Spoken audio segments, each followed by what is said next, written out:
because we have, is it 14 interceptors Yes. are coming into to Trinidad and Tobago. Yes. In terms of the 14 interceptors, they're more lightweight. Correct. Yes.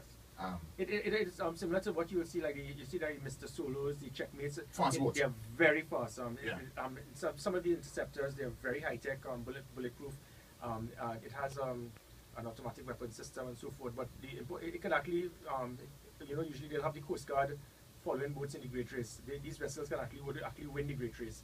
And there's a requirement for this. It is a fast interceptor, because when it is that we get a call pertaining to probably a distress call, or even a situation where there's an interception, illegal entry of vessels into our shores, we need to make sure we have that immediate response to intercept. And what we're doing now is, again, it is something based on a lot of research. It was not based on hit and hope, and it was based on us working with our stakeholders in similar manner to how I work with the stakeholders to acquire the armored personnel carriers through the Defence Force input.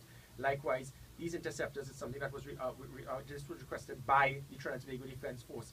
The concern of the illegal entry of weapons, drugs, and human trafficking, it has to do with the low-lying waters in the Gulf of Paria, in the west coast, in the south coast, in the northwest coast. And that is where the OPV would not have been the requirement for. An OPV is an offshore patrol vessel. It is to be dealt with offshore. And that has to do with the third tier approach. That has to do with securing our exclusive economic zone from 200 miles from the north and the east coast. That is deep into the Atlantic Ocean.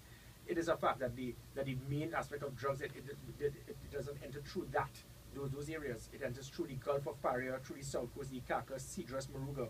So what you do is not put a sledgehammer to kill a fly. That is a military scene. What you do is to put the type of requirement to ensure that deterrent, to provide that immediate response. And that is where it will be littered. Around the Gulf of Paria, the south coast will be littered with these interceptors. It will be littered with UAVs, with new helicopters, with coastal patrol vessels, which will be 50-meter vessels. So the interceptors will secure from the shoreline to 2 miles.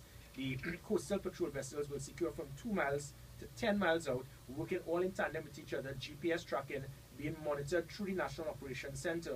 And again, now we will have the radar fully operational to ensure that if a log enters our shores, our area of responsibility illegally, we can pinpoint it and have any of these vessels immediately intercept. Are we going to pursue the acquisition of OPVs in the future, or that is something that's not on the books? Most definitely, we would. And the offshore patrol vessel is a third-tier approach, and this has to, as I said, mentioned, is to secure the exclusive economic zone from 12 to 200 miles out. We need to secure those waters.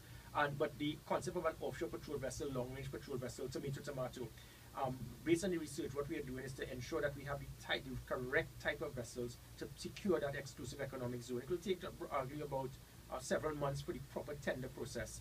We need to look at the type of vessel that is required, and it is very important. What I am doing now, you would have noticed that the national security budget is not much different to what we've seen in years gone by. I am not into the concept of fancy gadgets and expensive toys to try to deal with national security. It has to do with proper management, good leadership, accountability, and measuring performance. And looking at the concept of the offshore patrol vessel, you cannot purchase major assets without equating it with manpower acquisition. The initial plan to purchase 3 offshore patrol vessels, each one would have required 75 persons to man each vessel. Then because of the rotation of crew, that's 75 by 75, and then you had to prepare for persons going on resettlement training, courses, sick leave, retirement, and so forth, which was another 50. So you required 200 persons to properly man an offshore patrol vessel. So to man 3, we would have required 600 fully trained sailors for an OPV. We had 150. So it meant that there was not a proper planning procedure for manpower strength to equate with acquisition of the assets. So what we are doing is actually looking towards acquiring a training vessel to facilitate that, to improve the number of manpower. So by the time the offshore patrol vessels come, we can have those persons man the offshore patrol vessels. In the meantime, we would be putting in 4 50-meter vessels to secure the Gulf of Paria and the East South Coast, the interceptors, and also floating coastal platforms, which will be pushed just about 2 miles offshore from the Gulf of Paria, so the interceptors can be moored there. And by pushing it out further, it then locks in your area of responsibility, so it makes it harder for any penetration by illegal entry into our shores.